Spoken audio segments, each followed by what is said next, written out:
Oh.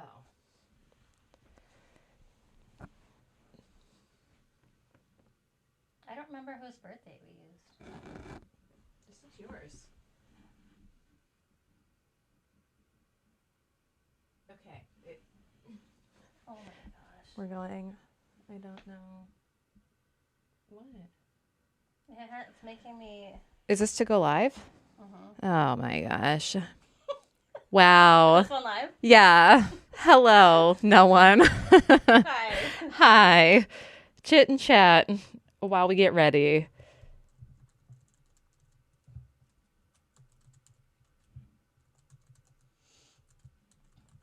All right. It says I look 40. Right. Oh, great. Wonderful. So nice of them. did. Stop it.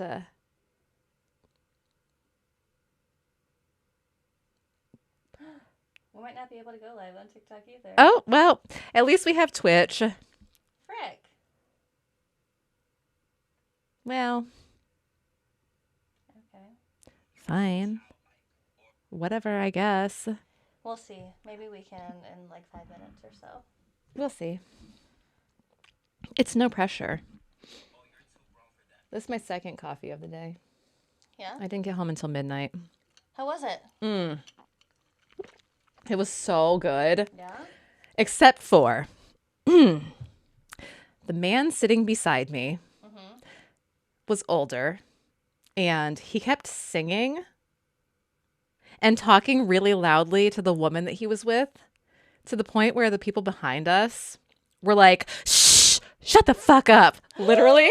Literally, yes. And also, he skeeved me out, and that is because... Skeeved you out? That is because during intermission, he like wanted to go like stretch his legs or whatever. And this is important, okay? And he asked me if he could get by me. And I was like, yeah, of course you can get by me. That's no big deal. Fine, whatever. So I stood up, but I'm clumsy. And so my foot got caught on like the base of the chair. This man literally grabbed me around my waist. And I was like, the fuck? Sir, keep your hand. You were falling and he grabbed No, I just like stumbled a little. Oh, and he was Yeah, and he was like, I've got you. Literally, I was like, hate that. Oh my god. Hated it. He was old. Oh, we have somebody who joined. Hi. Oh, hi. We're talking about how I went to the Phantom of the Opera last night in Chicago and an old man touched me, if you're curious. Unconsensual. Yeah. Touching. And then unrelated, but I went in the wrong area because I don't know. I've never been to the Cadillac Palace Theater before. And I like made all these ladies move and I was not even in the right area. So this woman was like, no, this is aisle 3. You need to go over one. That's aisle 2 because I was in the center. I mean, you saw my picture. Yeah. And so I was walking out as the ushers were closing the doors. And the boy who was closing the door was like, oh my God, I like your hair. Aw. Thanks. That's 2 compliments. I know. It's In really one day. it's really fading a lot. What? Oh. Are you taking that man grabbing me by the waist as a compliment? Ew. No, the one at the mall. Who was like, I like your hair. Take this. And then he was like, what about your sister? Oh my God. I didn't even register that he said, I like your hair. He said he liked your hair. Oh, whoops. I don't listen to anybody ever, I guess. So the plan is at 11:05, we're actually going to start talking about things. Yes. TikTok, the only person watching us right now. Yes. Thank you, one person. If you're still here. I can't tell. Wow, we're blind. I am. I need glasses. Regina. Hi, Regina. She needs glasses and a hearing aid. Yes. I need So, Regina, what we're going to be talking about is Hat Trick by Christina Sterling. If you've read that book, you can feel free to chime in, and Kelly will try to read your chat. I'll do my best. She'll do her best. Oh my gosh. Yeah. Yeah. There's nobody on Twitch yet. That's okay. It's okay. So will Twitch be taking in my Yes, sound? Okay. it should be. After all of the work that I did this morning, it should be working. because I literally got out of bed and like drank my first coffee trying to get everything figured out. We were supposed to go live on YouTube, but alas, I didn't read the fine print. No. Are we surprised? Not at all. Not at all. It's okay. That's We also almost didn't go live on TikTok. mm-hmm. It's fine. Totally fine. We fly by the seat of our pants in here. Always. Oh my gosh. So did they win their game last night? I went to Matthew Kelly's stepson's hockey game last night too, but I left before it was over. So did they win?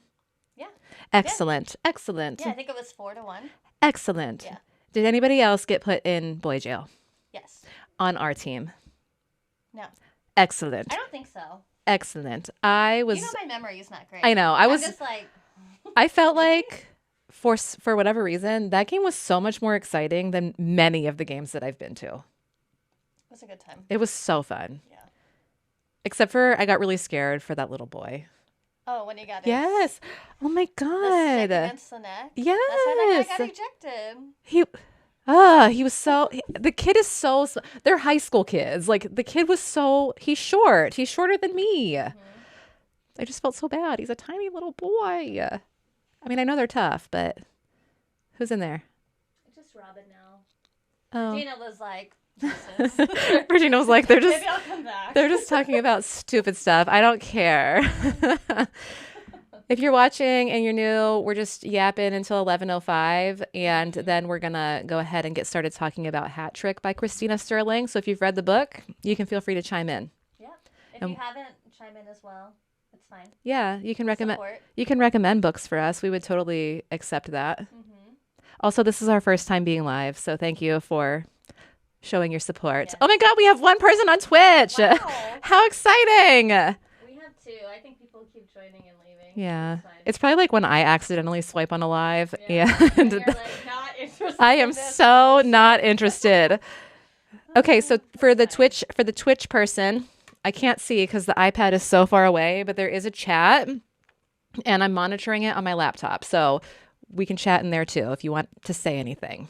We're doing our best here. This is our first time. Yeah, we've never gone live. This is my first time on Twitch literally ever. I don't ever like looking at myself. Here I am into two different. Yeah. That for me. Yeah. Oh my gosh. Okay. Oh, and for Twitch, we're talking about Hat Trick, which I'm sure you saw because I put that as the title. Yes. Not Hat Trick by Chelsea Curto, even though I want to read that one. Hat Trick by Christina Sterline. It's a reverse harem. Yeah, so if you're into harems. Like me. Stand by. Stand by. We'll be chatting it up. I'm going to put my phone on Do Not Disturb real quick. I don't know if that turns my screen on. Do Not Disturb. Got it. Hi. We're back. So we have Johnny, maybe. I think Johnny's still in here. Johnny might have left. Sana. Hi. Hello. Hello there. We're going to start in a couple minutes. Yep. For real. 2 minutes. I'm just going to let my husband know that we're getting started. Okay. Stared. There we go. Does anybody else have an iPhone? Do you make typos on the new update for the iOS? Because every day.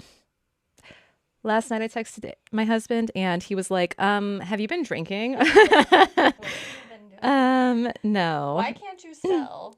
Yeah. You have many degrees. Okay. Why can't you spell? Also, that TikTok that I sent you of the Grinch. Oh, that one killed me. It was so funny. I was crying laughing. It was so funny. I reposted it on my TikTok. So if you follow Be the Book Nerd, you can go to my reposts and see it. It's hilarious. Well, nobody's here. Well, they've all left. They're like, these ladies won't shut up. Oh my gosh. I keep joining and leaving. It was just fine. Yeah, I think that it's like me when I accidentally join a live and I'm like, I don't want to be here.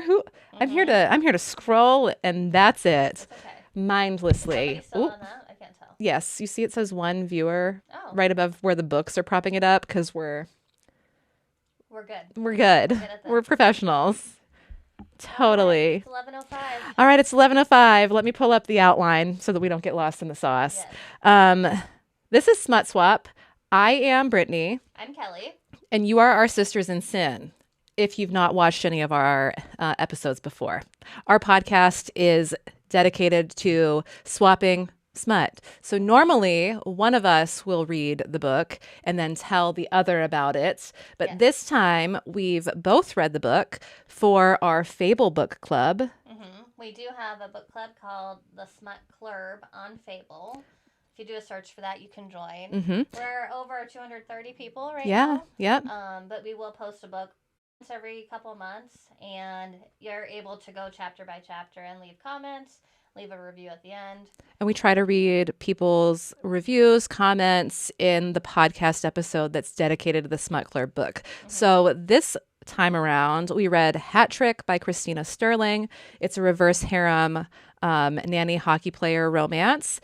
And the next book that we're reading is Windy City No. 2, The Right Move by Liz Tomford. Thumbs up to you too. So if you want to join, go ahead and do that. And we'll go ahead and talk about what's next. We have links. If you're on Twitch, we have links to our YouTube, Spotify, and TikTok, so you can follow us on there. Did you add them already? I did already. Okay. That's what I was doing while I was waiting for you to get here. I was just getting everything set up so that we could be put together, you know? I try my best. I'm not always like this. She is. I'm type A, and also chaotic. What are you reading? I am currently reading, I brought it actually, The Troop by Nick Cutter. My friend Pat let me borrow this from his personal library. Really good.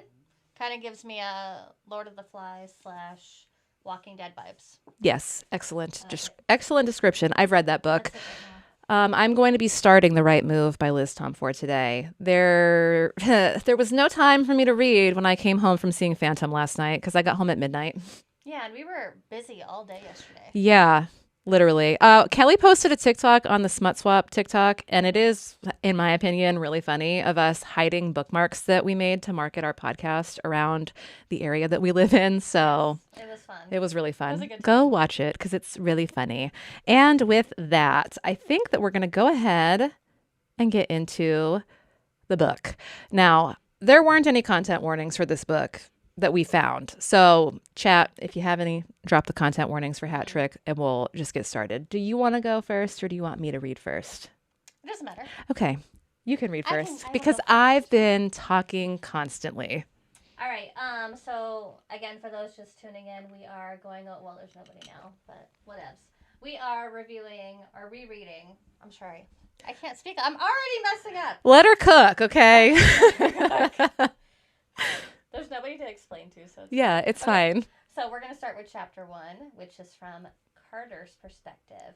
Carter Rhodes is the captain of his professional hockey team. During practice, he is interrupted by Samantha, a marketing team member, telling him Ward, the general manager, wants to see him in the office. Uh-oh. Oh no, Something's up. scandal. Since it's the start of the season, Carter is immediately worried about trades and certainly didn't expect to have a meeting with a woman, Mrs. Washington, who tells him she's from CPS and that he has a child. Another scandal. Baby mama is someone he hooked up with on the regular, and she's gotten herself into some legal trouble. Carter is, of course, listed on the birth certificate.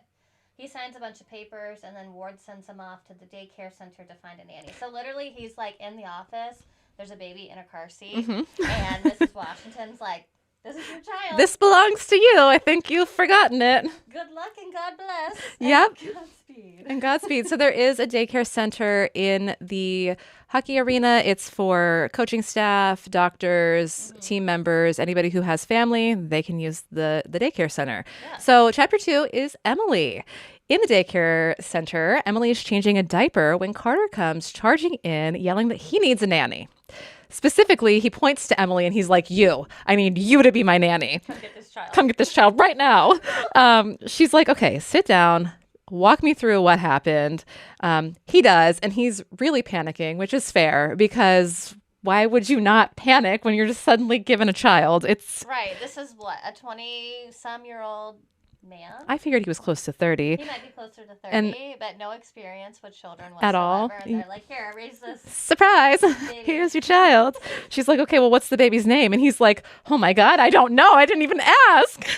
So they call the caseworker. I think that Emily specifically calls the caseworker because she's like, "Chill, I because got this." he's not together at all. She's like, I'm going to take care of it. They find out that the baby's name is Annie. Carter tells Emily that he's going to pay her triple her salary. And Margaret, which is her boss, is like, hey, you should totally accept that because you're trying to put yourself through school. And if he's going to pay you, you will get through school faster than part-time because that's what she was doing. So all the details get sorted out. Emily agrees to move in with Carter. Carter has 2 roommates. Their names are Gabe and Luca. The pair then decide to hit the town shopping for baby Annie. Popcorn Kelly. Popcorn? Yeah. Yeah. Am I right here? Yeah. All right, so they decide on Target for their baby shopping extravaganza. I have no idea how old this child is, but she's small enough to be in an infant car seat. And so she needs a baby bathtub.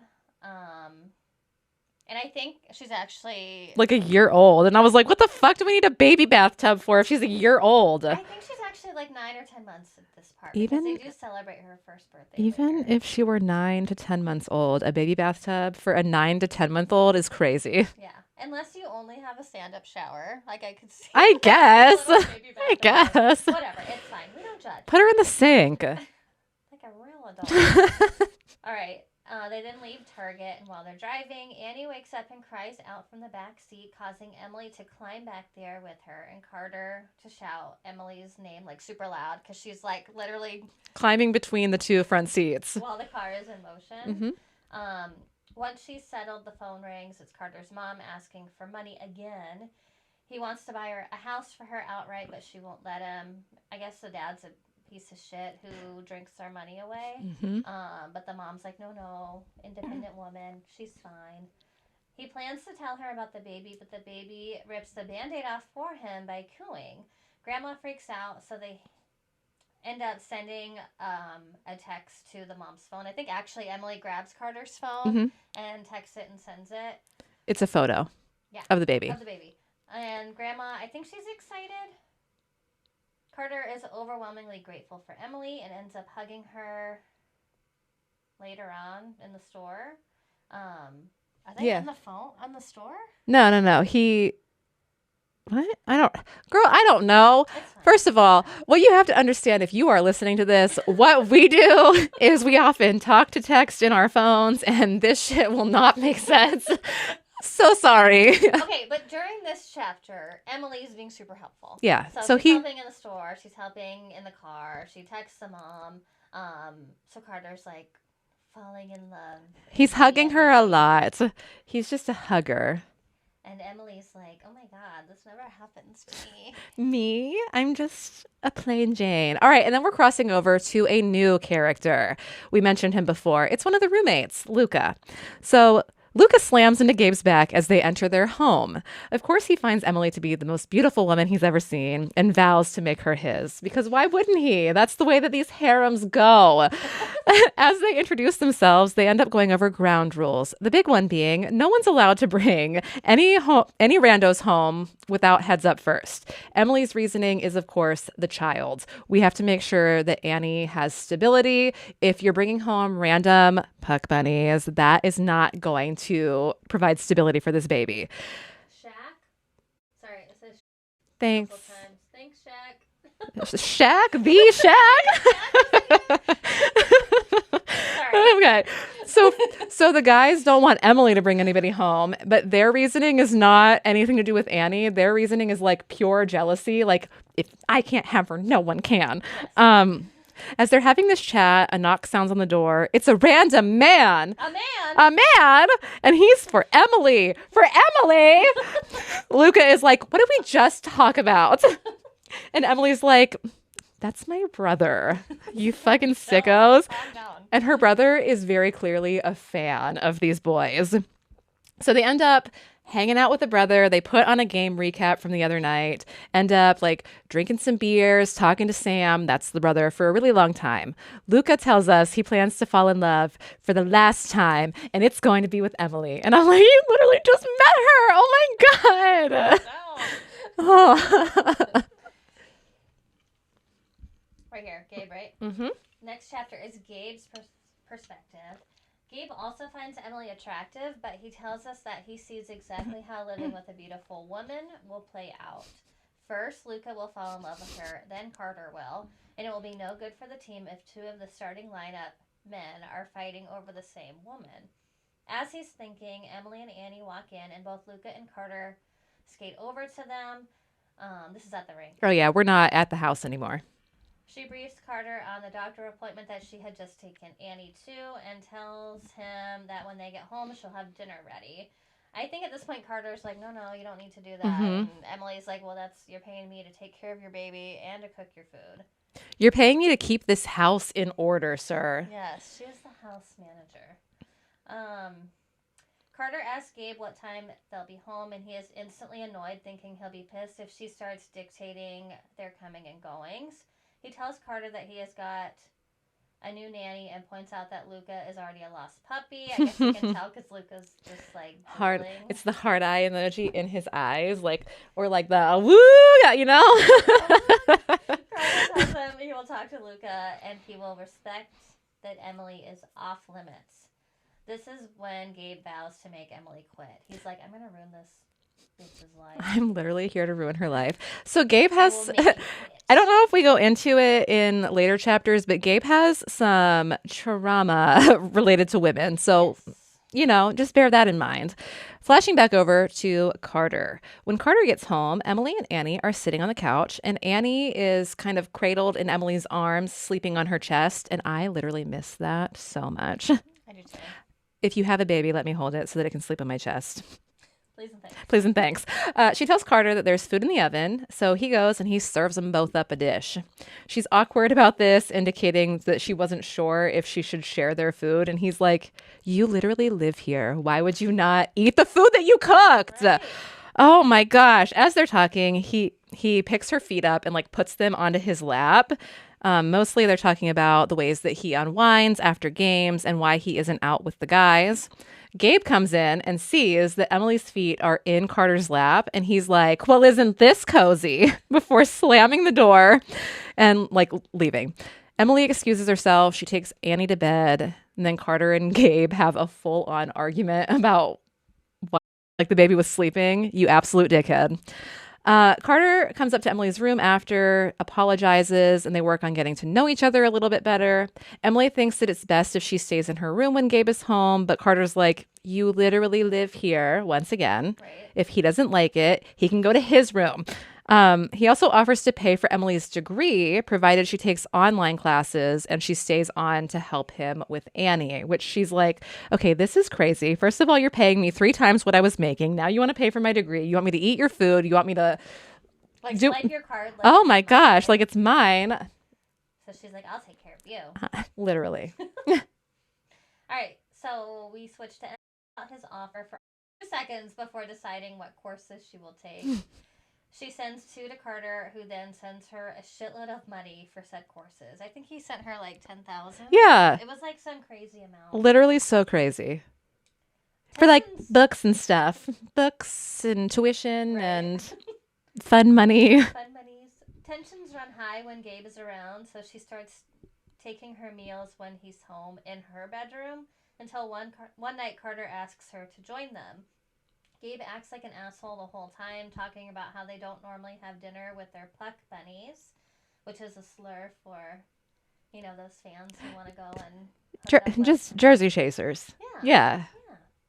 All right, so she asks for a word with him outside, where he continues to goad her until she slaps him in the face. Yeah, and I was like, get his ass.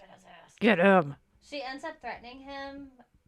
Casually reminds him that she cooks all his meals and does all of his laundry before going back inside and locking herself in her room. And at this point, I think she's like, I can either be your biggest enemy or your biggest ally. Yep. So remember that. She's like, you don't like me? I won't cook for you. I'll make just enough food for me, Carter, and Luca, and you can go fuck yourself. And your laundry, yeah, it's going to pile up in your room.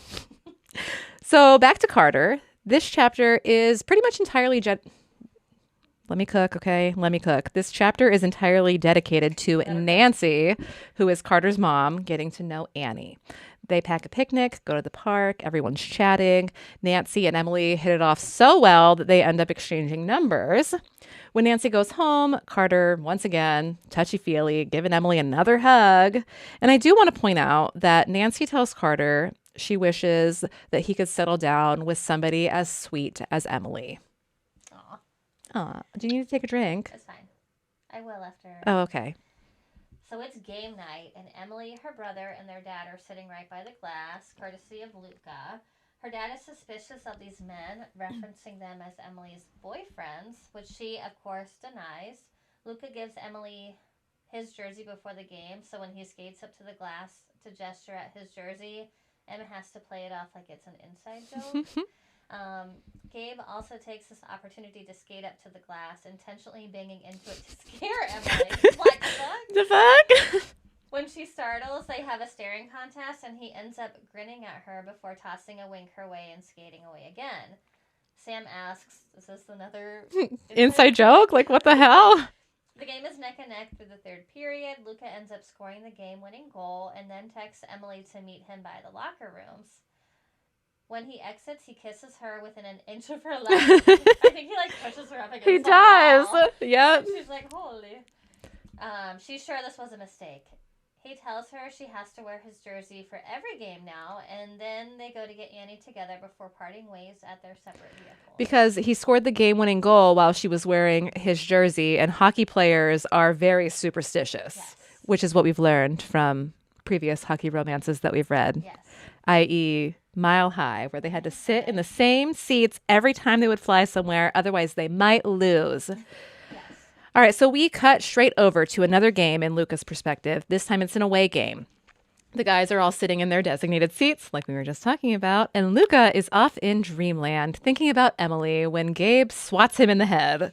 Carter basically makes him promise not to try anything with Emily because he really needs her help with Annie, and Gabe is like, look at him, he's too far gone. Luca tells us that he's been thinking of settling down for a long time now, and to have a name and a face to add to that fantasy is really doing a number on him. He literally pictures Emily watching the games from the family area, belly swollen with his child. Oh so I feel like, Luca was obviously the first one to kiss her, and I don't know if I noted it in my notes. Was Carter sneaking into her room to sleep with her, to sleep in her bed with her at this point yet? I think so. So everyone has feelings for her except for Gabe at this point. Yes, I think Gabe does, but he's fighting. Gabe has issues. So Emily wakes up the next morning with a warm weight around her and snuggles in closer before realizing a man is in bed with her. A man? A man. Like the statistic. She knows she went to bed alone and immediately recognizes the man by scent. It's Carter, who came in to check on his little girl before going to sleep himself, which I thought that was funny, too, because I'm like, they live in a mansion, but they're making her bunk with Annie. Right? She doesn't have her own room. I guess for convenience sake, she's sleeping in Annie's room in case Annie wakes up. I get that, but yeah.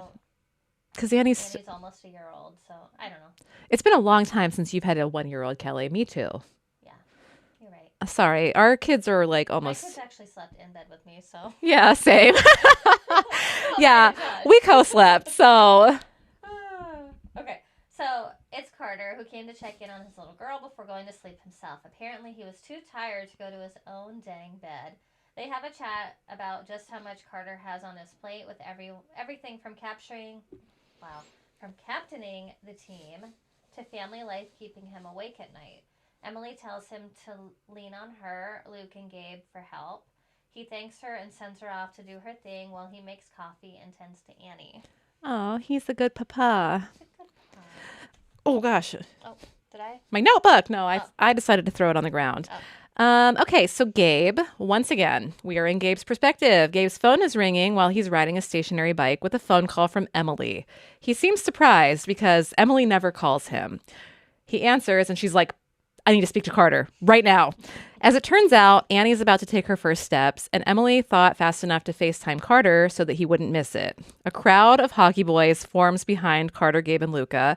Soon enough, Carter projects the FaceTime onto a TV in the gym that they're in so that everyone can watch. Annie takes 2 wobbly steps before she falls down, and every single one of these boys loses their minds. They're cheering like they're watching like a The game-winning touchdown. it or was like something. we live in the Chicagoland area, so it was like when the Bears beat the Packers last night. I saw Oh, so gosh. many POVs of Did people you? like losing their shit. I haven't seen any. It's probably because I started tagging stuff like hashtagging stuff on TikTok with Chicago. Oh, okay. Yeah. That makes sense. Anyway, Gabe takes the screencast off and he talks to Emily one-on-one. He's decided she's good people and he wants more with her, telling us it started when she slapped him and his stick got hard. Before she'd even run inside. Not a stick already. Oh my gosh. His stick. If you're on TikTok, that's what we call his wiener, so that we don't get demonetized on YouTube. Yes. there's no We're not money. monetized on YouTube. But one day. But one day. That's the dream. Nobody's watching us. That's fine.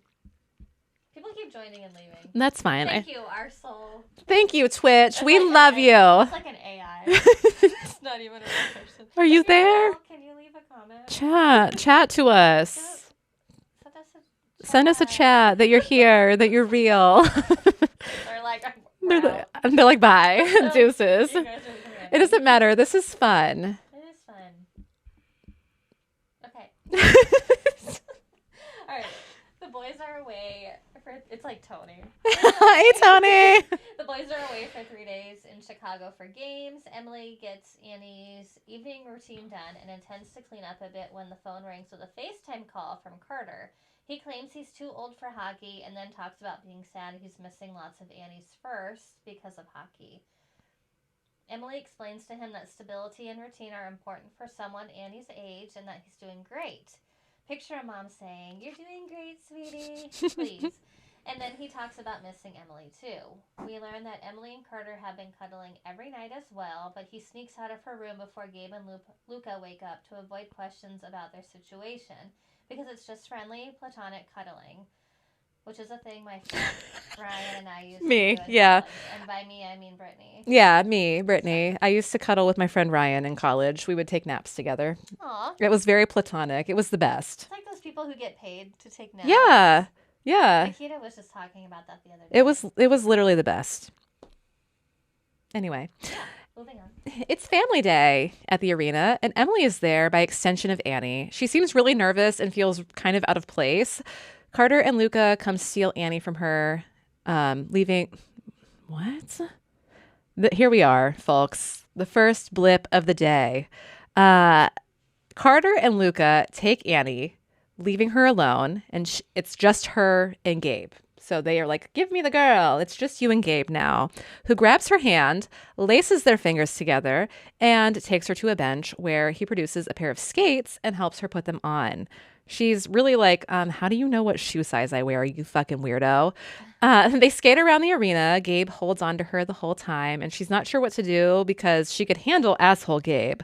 Charming Gabe is throwing her libido into hyperdrive. She thinks all 3 men are gorgeous, of course. Of course. Of course. Gorgeous. Meanwhile, they probably have like all fake teeth. Yes. So they're perfect. They're perfect. All right, so the pair are all skating in this chapter, but Gabe decides to press boundaries a little by skidding his hand up Emily's shirt. She doesn't push him away, but makes a comment about feeling his stick on her ass. What? He slides away, and she's like, "Did I say I minded?" Eee!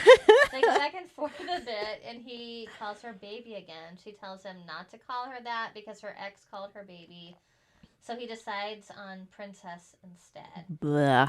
I hate it. I hate it too. As he calls her princess, Luca comes up, bear hugs her, and spins them in a circle. Gabe notes he feels something, but it's not jealousy. And he finally admits he wants something more with Emily. Yeah, he wants to watch her and Luca, you fucking freak. So Emily saves Luca from 2 previous hookups in this chapter. She kisses him and pulls away, whispering to say bananas if he wants her to stop. After family... Oh my gosh. Shit is bananas.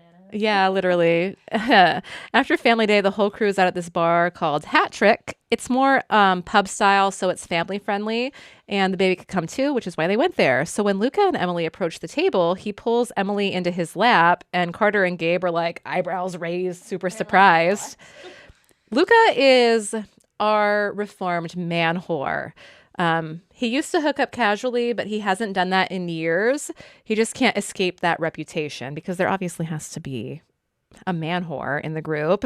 Emily can see the change though, and Luca notices that Gabe seemed interested in Emily at family day, and he's feeling a little bit jealous that Gabe...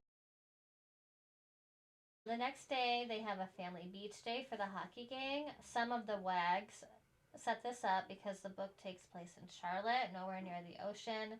It's River Beach Day. Mm-hmm. Carter is fawning over Emily in her skimpy sundress and teeny tiny bikini, and he and Annie take the baby into the water together for the first time. So they're like holding her hands, and she's walking and like picking her up over the waves, the river waves. I don't know. Yeah. As she comes out with Annie, Carter ends up leaving, and then Annie's in the water with just Emily. And as Emily and Annie walk out of the water, one of the rookies accidentally barrels into them, knocking Emily down. But before she falls, she uses her body as a shield and takes the brunt of the injury while protecting Annie at the same time. Before this happened, though, the guys were all talking about how to make Emily their woman. They're all lusting after her. They're also open to letting her choose one or all Ooh. as her partner. So they then see her fall with Annie. Carter ends up helping. He like runs over. They want to beat the guy up. He helps Emily clean up. And then he kisses her on the tailgate before they rejoin the group. He knows about the Luca kiss. I'm sorry. He somehow had found out about the Luca kiss. I think he was fine with it. Yeah, he was. When they rejoin the group, all of the men are jealous because she knows the rookie's name who injured her. Carter decides he has to figure out a way to make Emily stay with them. So I think after she fell, the rookie came up and introduced himself and was apologizing, and then he was also checking out Emily. because she's a fan, so she knows who these guys are. But I feel like in this chapter, he also came and Yeah, himself. he apologized to her for knocking her down. Okay. She knew who he was beforehand because Emily's dad and her brother are fans, and like so was she. Boys. Yeah. All right. The guys end up having a cheat day, so they all eat at a diner on the way home. Annie is wiped out and ends up being so asleep My hair sticks to the mic. The baby is wiped out and ends up being so asleep she doesn't even wake up when they take her out of her car seat. Love those days. Yes. Once she's in bed, Carter grabs the baby monitor in Emily's hand and leads her to his bathroom, where he draws a bath and proceeds to take care of Emily. He bathes her, you sickos. Emily returns the favor, and then the chapter ends. But before we move on, we have to talk about how this man references his stick. Do you remember what he called it? I'm hiding my notes from you. I can't remember. It was so stupid. He calls it Thor's hammer. Yeah, because so in this chapter, they're undressing in front of the mirror, and then they both get into the tub, and she's like leaning back on him. And he like rubs her back. Yep. So then she feels a little pokesy. I said, I'm weak from laughing because what in the actual fuck? Please stop having them call their weenies weird things. Yes. And if stop it. Let us know the weirdest way that you've heard somebody reference their wiener in the chat, please. I beg. Oh, hi, Carissa. We're talking about Hat Trick if you have read it, and if not, now you know. And Thor's stick. No, Thor's. Your man. No, don't tell us what your man has called it. Don't. We don't want to know what your boyfriend has called it, okay? In your books, girl, in your books. Oh my gosh. All right, where am I? Here? Oh my gosh, my back cracked. Did you hear that? Oh, but that felt nice. Oh gosh. She said, oh my gosh, stop it. Fine. We'll stop. We'll stop just for you. The guys have a Saturday off, so they spend that at home. Carter and Luca are playing Mario Kart, and Gabe is rolling out his muscles on like one of those foam roller Oh things. gosh, that sounds so nice. I need to do that. They're nice. Emily offers to help him, and they end up talking about her last boyfriend, I think, or last relationship. Yep, that's what I meant. That's what she meant. She spent her whole life feeling like she's not good enough between her mom leaving her as a child and then an ex who never wanted to be seen with her in public. She's got some self-confidence issues. Gabe is livid when he finds out that her ex was cheating on her the whole time and essentially just using her for sex. The other two jump in when they see how mad Gabe is, because he kind of blows up at this. Yeah. And this is what pushes Gabe to get the other two guys alone to talk about how they will woo this girl and increase her self-confidence. And I'm going to read the next two chapters because they're both from Emily's perspective. And the next chapter was pointless. No need for this. It's the gang all go over to hang out with another player and his wife, who basically tells Emily that if she has a chance at happiness, no matter what it looks like for her, she should take it. And I was like, we don't need some other random character's validation to be with three men if we want to. Right. We can do whatever we want. It's 2025. Exactly. Right, Tony? Polygamy, it's fine. It's fine. I mean, you can't marry all three of them because this is the United States, but still. So after that stupid chapter, Gabe gets into a fight at the game, which Emily is watching on TV. He ends up not playing the rest of the game. Yeah, that's right. Now, it's important to note that it's crazy that Gabe got into a fight because nobody touches the goalie. You can in Utah. I don't know if can you marry all of them legally, though? Girl, that is not legal. And we're not in Utah. Okay, so Gabe's a goalie, so it's kind of wild that he got into a fight, right? Like, Yes. Nobody touches the goalie. Exactly. Well, So, I mean, sometimes. You know, like if they're trying to shoot it in and they're Sure, all around sure, there, but- sometimes the goalie will. But you're not supposed to. no, you're not supposed to touch the goalie. But he got into a fight, and he ends up not playing the rest of the game. She hears him come home and grabs... What'd she say? She's talking about Sister Wives. Girl, no. No. The show Sister Wives. No. Oh, no. This closed. Okay, I'll open that up in a second. What if we're the only one? No, we're not viewing. Okay. Also, I hope that the mics are picking it up because I'm just very self-conscious. So she hears Gabe, we digress. So she hears Gabe come home, grabs some first aid stuff, and decides to play nurse for him.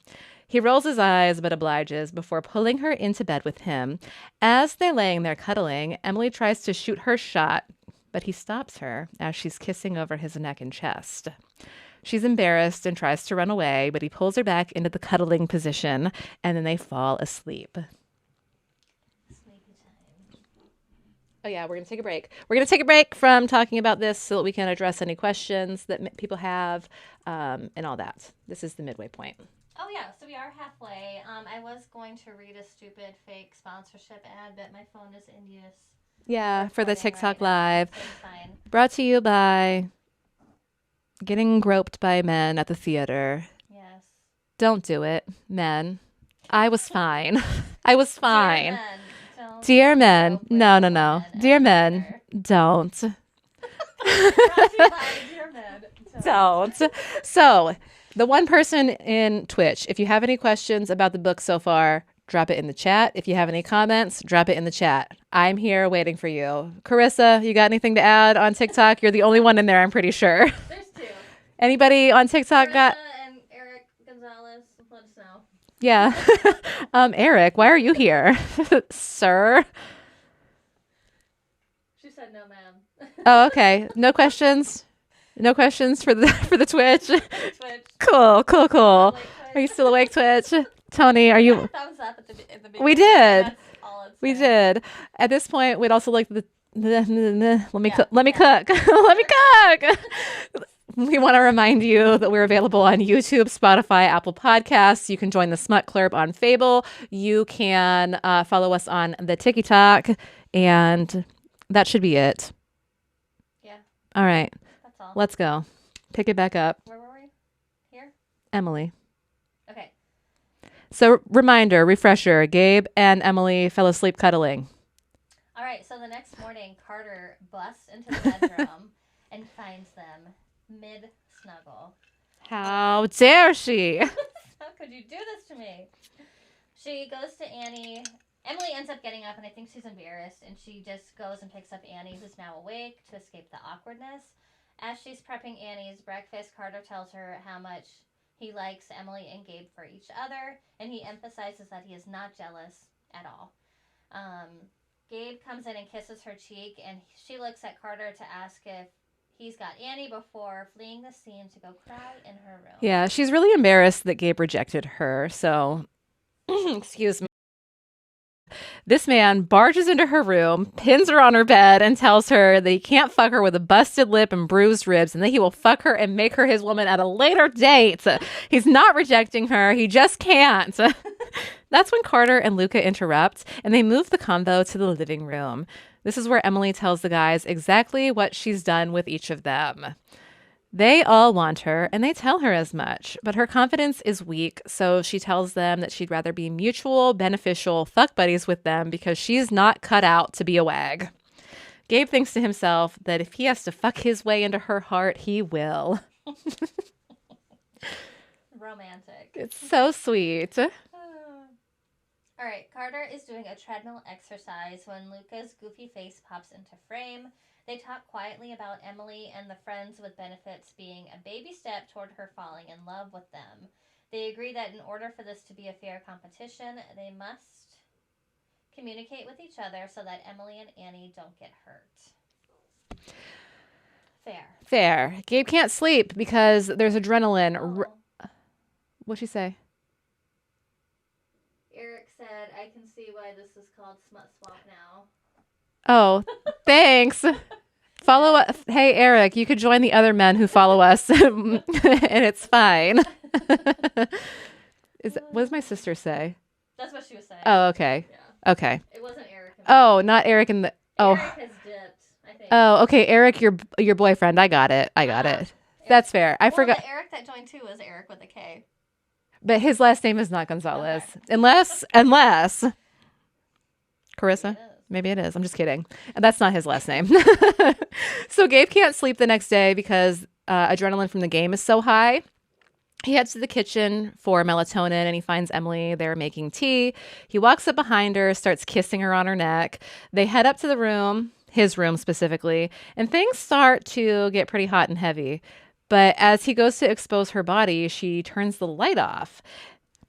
At which point, you can't see me. At which point, he yells her name so loudly that the other guys come in. Gabe makes the guys sit down and tells Emily she's about to get punished. He makes her strip, and then each guy talks about their favorite and least favorite thing about her. Wow.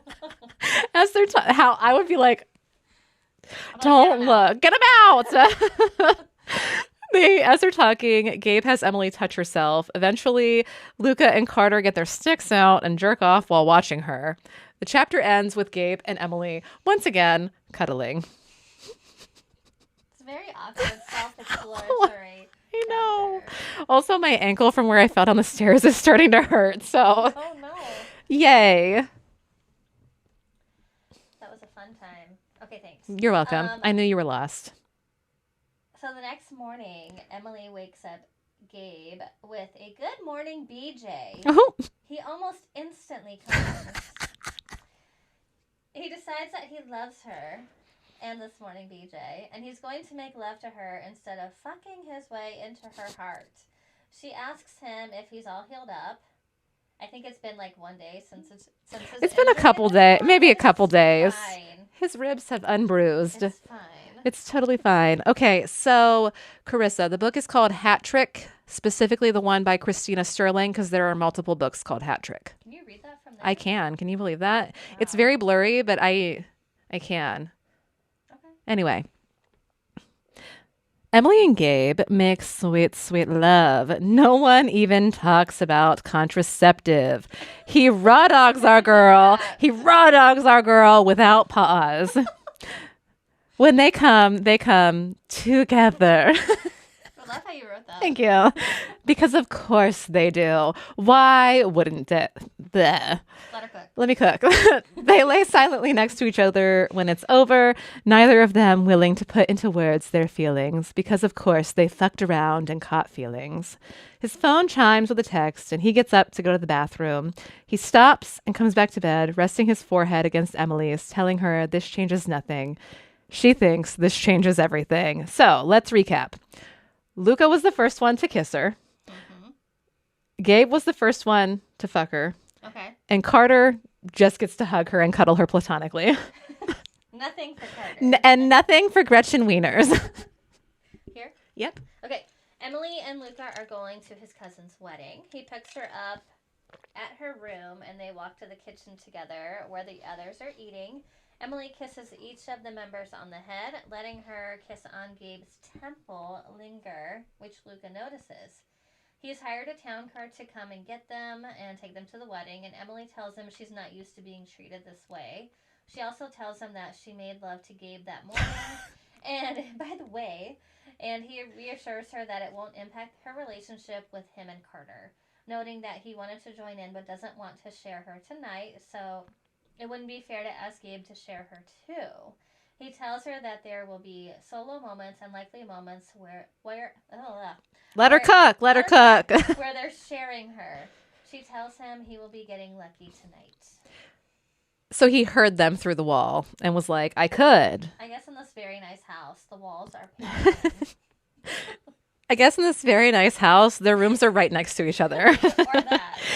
Emily accidentally tells the cousins at the wedding that she and Luca are engaged. And then they continue to prank on his parents, who are like, appalled.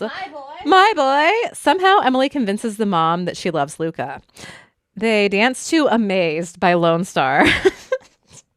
And the author felt the need to put several lyrics into this book instead of simply leaving it as Luca crooned some of the lyrics to Emily. Like, you could have just been like, he sang some of the lyrics instead. Bag. She tells him that one pull of her belt and she's naked. And And he tells her, don't say things like that to me in public. So she tells him she's not wearing any panties. She's like, by the way, I'm also not wearing any panties. He sweeps her up, bridal style, shouting his congratulations to the couple before taking her to the car. He's like, knees to chest. This time, she opts to give him a little road action on the way to the hotel. The road action. I know where I am at, but I'm just, okay, I didn't know if I was going to read it or you, this part. No, okay. you're at here. I know I am. Okay, yes. I know what's coming. Oh, okay. I'm like, am I saying it or you? If you feel it. Oh, okay, great. So much of this chapter is dedicated to her giving him head while they drive to the hotel. Once they're inside the room, she rides Luca, and she comes. And then he touches her booty hole, and she shies away. He tells her Gabe badly wants to take her here. Oh my God. And asks if she'd want to try it. She's surprised that they talk about her, but agrees and tells Luca to FaceTime the other guys. And I'm sorry, to clarify, she does say that she would be interested in the butt stuff. Okay, so she's just really ready for me to read this next part. Yeah, you're welcome. This is so great. This is so. I'm sorry, everybody, brace for shock. Yeah, sorry, brace for shock. We're really gonna. Oh God, Anne, if you're Kelly's mom, just leave. He fucks her doggy style with his thumb in her butthole while the guys watch on FaceTime. She can hear them cursing and briefly wonders if they're touching themselves. She comes at the thought of Gabe in her asshole and Carter and Luca both in her puss. Well, both at the same time? Oh, God. On her coos. While she's blissed out, she hears Carter lecturing Luca about aftercare, telling him to run her a bath and order room service. She considers herself lucky to... Yes! She considers herself lucky to have not one, but 3 doting boyfriends. Sorry, my dog sees something outside and she's going to lose her shit for a second. Pause for Peach.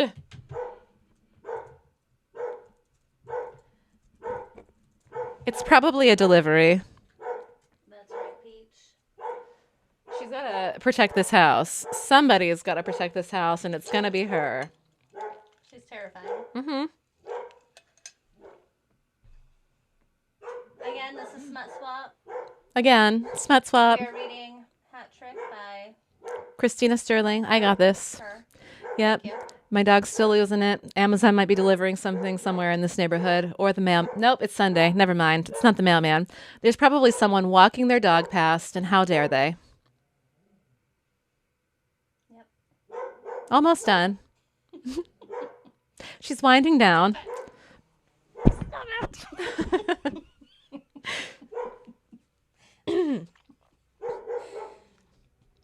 Yeah. Yeah. All right, moving on. Hopefully. Anyway, once again. Okay. Thank you. Someone start the Jeopardy theme song. Pause. That's enough. You've got to put your rock down.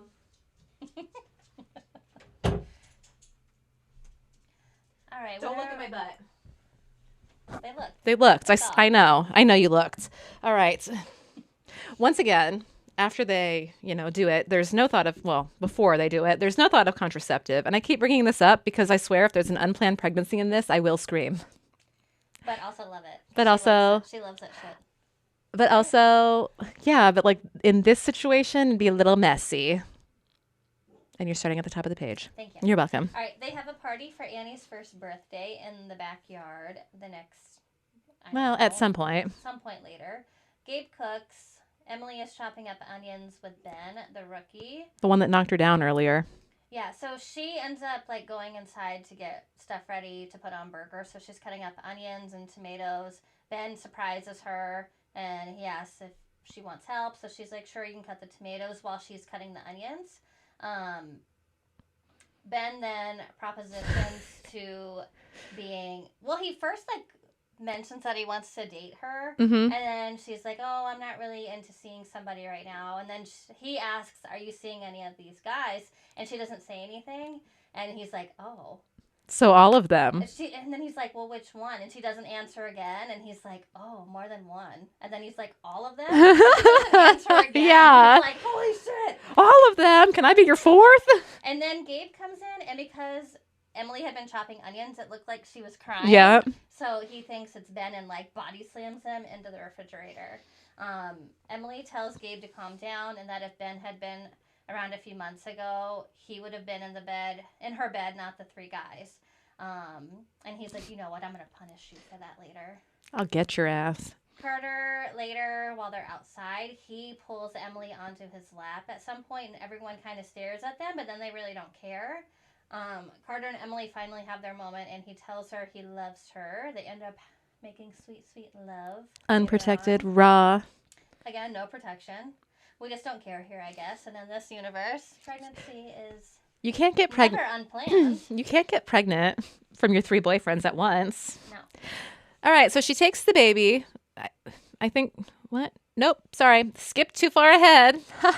Sorry. Silly me. So Chad, which is Emily's ex-boyfriend, makes his grand appearance at the game where Gabe makes a very public claiming of Emily when the dudes that are sitting near her start talking about her loudly. Chad's friends are with her. Yeah. Okay, or with him sitting near her, and Gabe hears them talking about her. Luca does his warm-up hip thrusters right in front of her, grinning salaciously the whole time. Carter approaches the glass and high-fives his daughter, and Emily might be becoming more susceptible to being public about her relationship with these men. All right, so after the first period, Emily takes Annie to the nursery because she's tired. And when she starts to head back to her seat, she sees Chad waiting in line at the concession, and he's kind of dry humping the blonde chick that he was with. She sneaks by, gets into her seat without incident, but suddenly Chad is there. He, drops down and is like, hello, Emily. And he starts talking about how much he misses her. She doesn't really engage in talking with him, but then she really doesn't have to, because very soon someone approaches telling Chad that he and his friends are being kicked out. She catches sight of Gabe and walks up to the glass with her hands forming a heart. I don't know how they used to do it. Like this. Is that it? That's how I do it. That's how this is like Korean. Okay. The three guys then huddle together and then look up at her smiling ferally. And she's like, oh shit. She likes it. She likes it. Now, Carissa, I see that you are commenting something about Gabe needing to calm down. And I will tell you that Gabe's personality is that of the protector. I don't know if I mentioned it anywhere in the notes, like at all. But Gabe had a stalker. And so he's very about like protecting the other guys, protecting Emily, protecting himself. It's just his like MO. And also he's a goaltender, so he's just a little batshit crazy. Yeah, he's got to protect everything, including the net. Chad asks her out for coffee. Thank you. The next day, Chad texts her asking her to go to coffee. She shows Luca and the guys the text, and Gabe's like, we're going to beat him up. You see, Carissa, protect her. Gabe wants to beat him up. Luca wants to tell Emily that he loves her. So we go from, Gabe being like, I'm going to beat his ass, to Luca being like, I love you. You are my woman. He decides that it's time. We're in Luca's perspective. He decides it's time. They all sit down and talk about what's going on between them, which I could have sworn we agreed to do chapters ago. But I think now we're talking about the way that they all feel for each other. They always have these little group huddles. And Yeah. It's always like some other aspect of them marrying her, being with her, having sex with her. Unprotected at all times. I'm going to read the next chapter too. Emily is at home again tonight because the guys have another away game. She's gotten Annie to bed, and then she hears a knock on the door.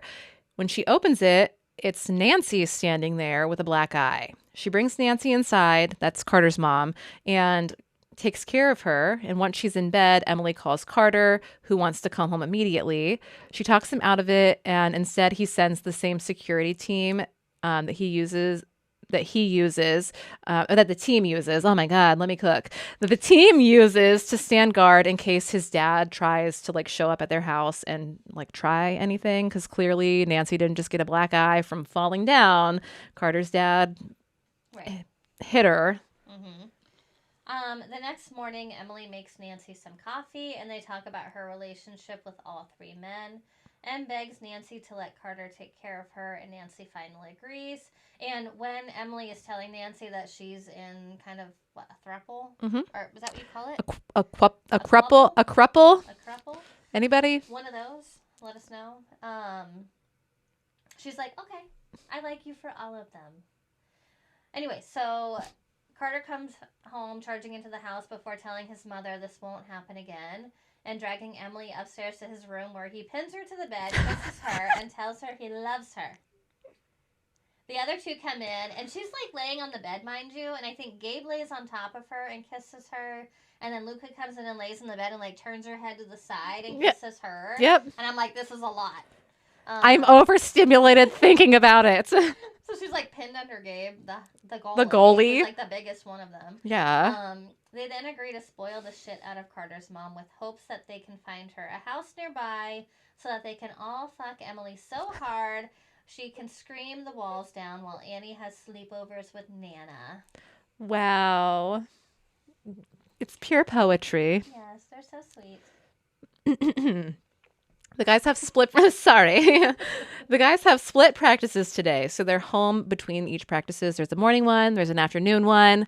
Carter is Annie's dad. Oh yeah, Carter is Annie's dad, yeah. If you're tuning in just now. Yeah, Carter is Annie's dad. Carter the captain. Yep.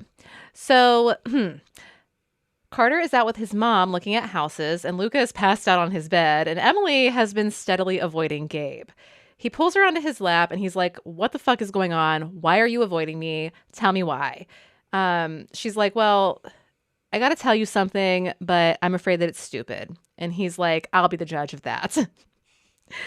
So she bought him a goalie helmet, and it has Annie's handprints on it and the words greatest ally on the back. He tells her that he will wear it every game, and then they make out on the couch. Yes. And if you're just tuning in, they had a fight in the beginning where she told him she could be his biggest enemy or his biggest ally. Yep. And that's why. And now that they're fucking. Oh, no. Oh, no. Pause. Sorry. Hold on, I have to move a puzzle piece. The live was going to break. It said, stop this. You've been going for so long. We're going for an hour. Wow. We're crushing it. Look at us. Doing the thing. What were we saying? We were saying that Gabe and Emily had that fight at the beginning where she was like, I can be your biggest enemy or your greatest ally. So that's why she got him the helmet that says greatest ally with Annie's handprints. Because Gabe wasn't into this until he was. Yeah. Okay, right here? Yeah, I read that. Oh, no. Here. Yeah, here. All right. In the next chapter, Emily flies to Denver with Annie for one of the away games. Carter panics the whole time that they're in the air. And then he also, like, later on they're practice or doing warm-ups, and his brain, like, isn't in the warming up. He's, like, thinking about Annie and Emily and all the stuff he's missing by being a hockey dad and playing full-time. We don't know who wins the game. I think they end up winning because... Break for Peach. Spoiler alert, later on they go to win. They go to play in the Stanley Cup. Oh, yeah. What? Okay, pause. I'm going to yell at her again. Sorry. So sorry. Excuse me. Looks like we're alone. Again, we're reading Hat Trick. If you're just tuning in, this is Smut Swap with Kelly and Brittany. Swapping the smut. She was barking at somebody delivering a package because they deigned to come. Don't look at my butt. I keep telling you. I keep telling you to stop looking at my butt. We know you. Yeah. Tony. That it's actually that man who grabbed my waist at the theater. He's found us. He's found me. Okay, anyway, so in the elevator of the hotel, the game finishes. Yep. They all are in the hotel elevator going up to the room. Annie is passed out in the car seat. They then go into the room. They put Annie in one room and then close the door and move to another bedroom. Because they're in a suite, obviously. Yes, and Carter, again, he's the captain of the hockey team. Well, he captains the other two men to start the foreplay with Emily. I think he tells Luca to undress her. Yep. And then he tells Gabe to get her ready. Get her ready. Oral her. Oh my God, stick his tongue in her coos. Not in the coos. So he's bossing them the whole time. He's bossing them around. Leading, and then he's just watching while standing there. Because he's a cook. Oh, I think somebody undresses her. Yeah, Luca. Did I say that? Yeah, you did. I'll spare you some of the dirty details. Let's just say all of her feasible orifices are penetrated. Oh, no. And at one point, before her mouth is full, let me say, Gabe is like, Carter, get in there before she wakes up Annie. Oh, yeah, get in there. Oh, my God. And she never knew she could love something like this. Yes. And I'm going to read the next one, too, because my notes were so... Read it, though. If you want all the dirty deets, you're going to have to read the book. Sorry. For brevity's sake, we have to keep it, PG-13. PG-13-ish. Slightly R? Yeah. At best? Slightly. We can't just popcorn Kelly. I can't read the book out loud. We got to save some of it. All right. So after the whole four-way scene, they're at another player's house for post-regular season barbecue. Mm-hmm. When Luca pulls the guys to the side to talk about Emily, they all want her to know that she's there forever and not Annie's... Let me cook, y'all. It's not Annie's nanny anymore. She is Annie's stepmom because they love Emily. So they want her to be around Annie for good. At this point, the team has seen her engage in intimate actions with each of these men. So it's only a matter of time before their little love bubble pops. Yeah. Their cover will be blown. Yeah. And nobody cares. They always allude to the fact that nobody really cares. Right. That they're all banging the nanny. Yeah.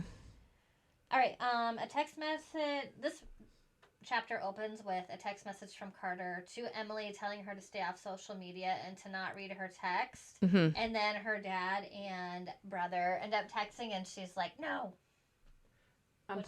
So Annie's mom, Carissa, we're going to get to that. Just wait.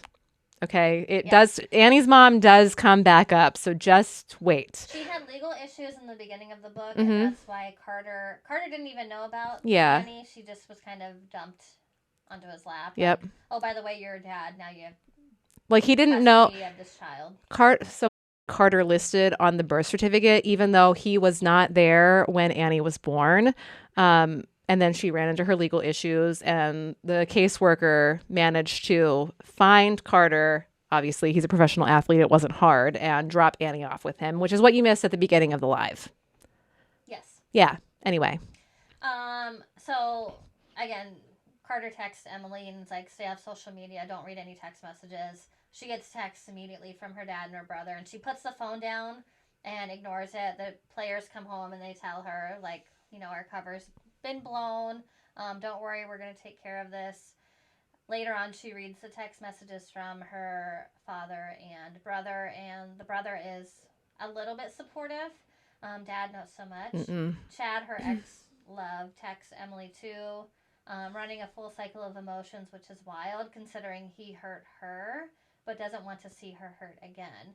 The guys come in to check on her, and she suggests that they take time to not be seen together, which has Gabe scowling and Carter asking her if she's sure that's what she wants.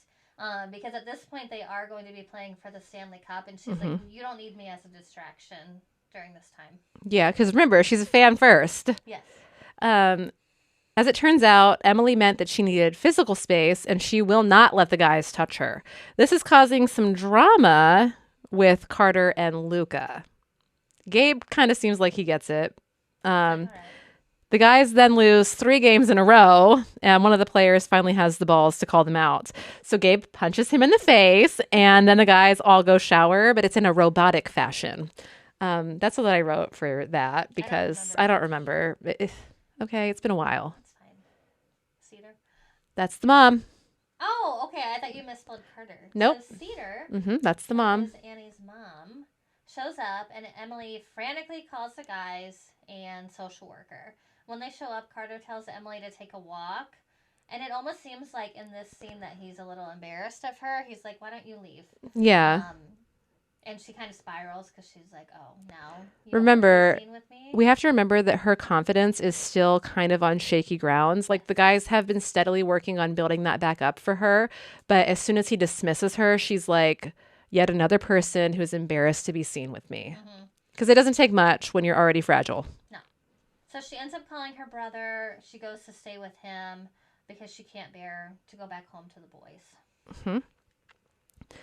So what happened with Cedar, Carissa, because I know that you were so curious, she was struggling with postpartum depression, and it spiraled into addiction, and the addiction caused her to decide that she needed to give up her parental rights to Annie. Carter has spent the last week berating himself for sending Emily away.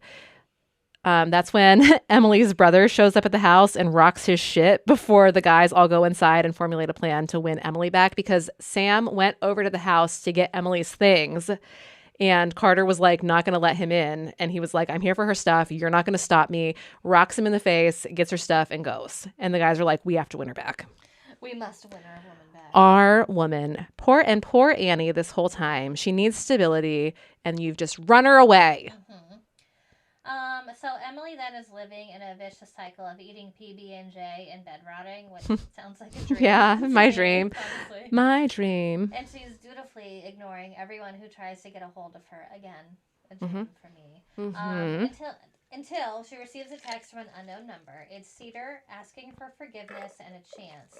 She brings Annie to see Emily, and they end up talking for a long time. At the end of the conversation, Cedar tells Emily not to give up on Carter.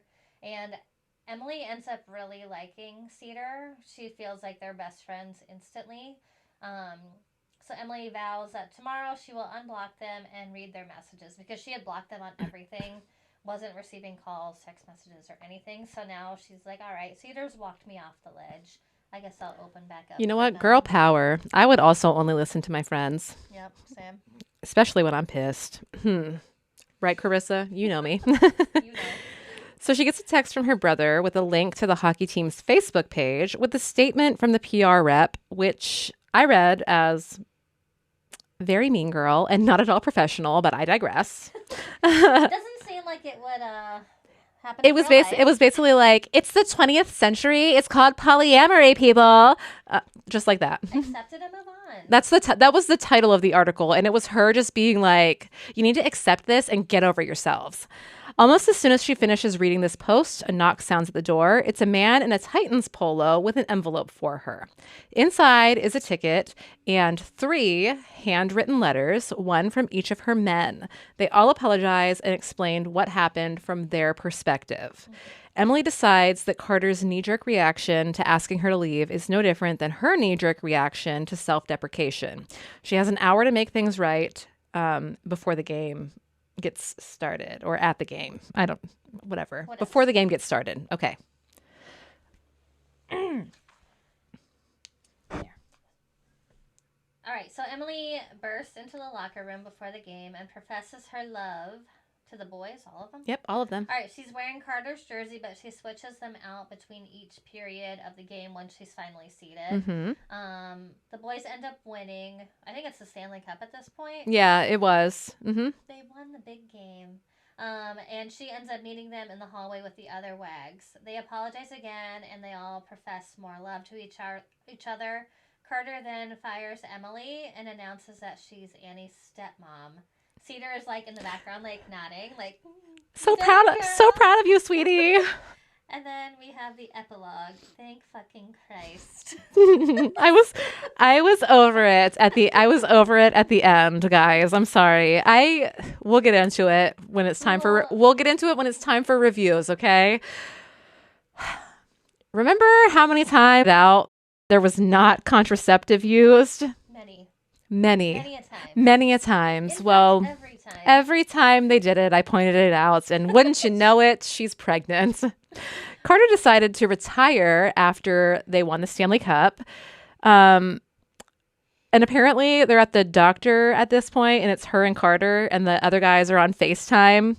And then Cedar and Annie walk into the room at the doctor's office, and the doctor is like, what's going on? And they have to explain that that Cedar's the baby mama, and that the baby on Cedar's hip is the big sister, and that the baby has 3 dads. I don't know who the biological father is. If you've read it, tell us who the biological father is, because I don't remember if it was pointed out.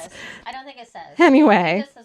Maybe assume that it's Carter, but I don't know for sure. Yeah, I just assumed that it was Carter too, since he decided to retire from the NHL to be papa, but whatever. It was a wild way to end the book, but whatever. It's not my book. So now let's talk about reviews. What did you rate it? Do you remember? I'm just going to fire from the hip because I don't think I rated it online yet. Yeah. Maybe 2.7. Yeah, and I said 2.5, and we like to give you a horniness rating, and I said 3 out of 10. Okay. I'd say maybe 4. 4.5 yeah. out of 10. Yeah. It was a little horny. It was a little horny. It was by no means the horniest book I've ever read. At least this pregnancy is in the epilogue, and you don't have to read chapter and chapters about it. Yeah. You're right. Although, if you want to read chapters and chapters, read Out on a Limb, because that was pure perfection. This, not so much. For me, the writing was a little bit juvenile, and there were a lot of typos that I caught. Yeah.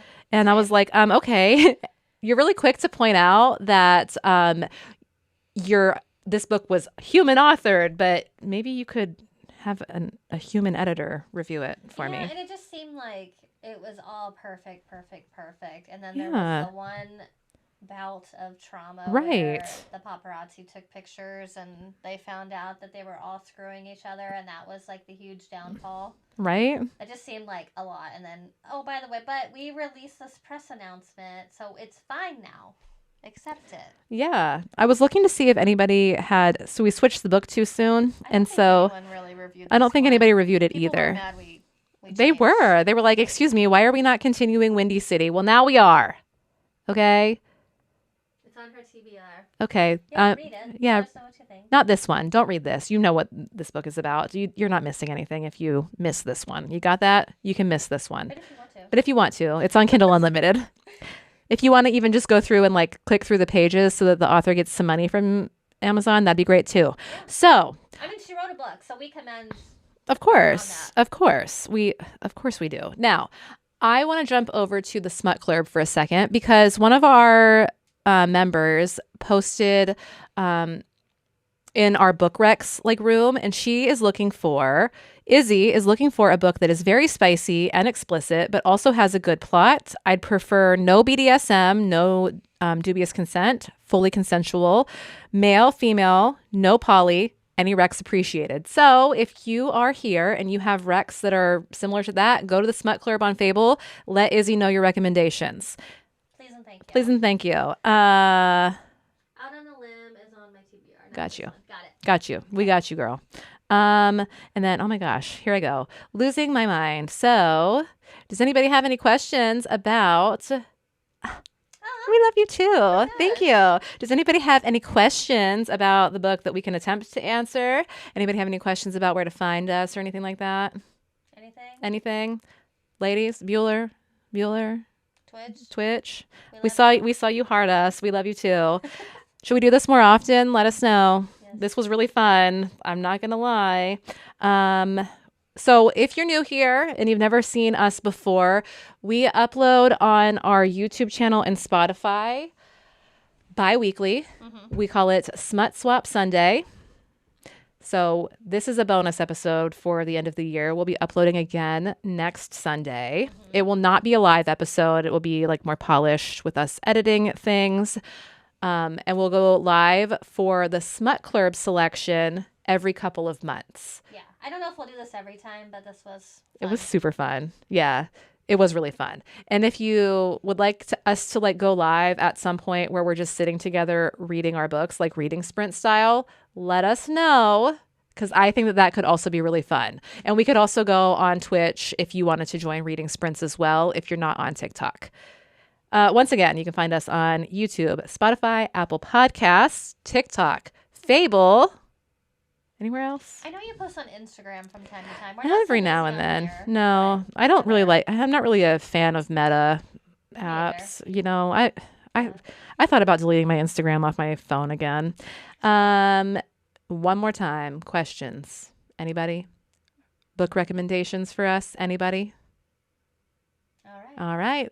In that case, we'll see you for our next Smut Swap Sunday. Smut Swap Live. Bye, Carissa. Bye, Carissa. Love you. Bye, Twitch. Love you. Oh, gosh.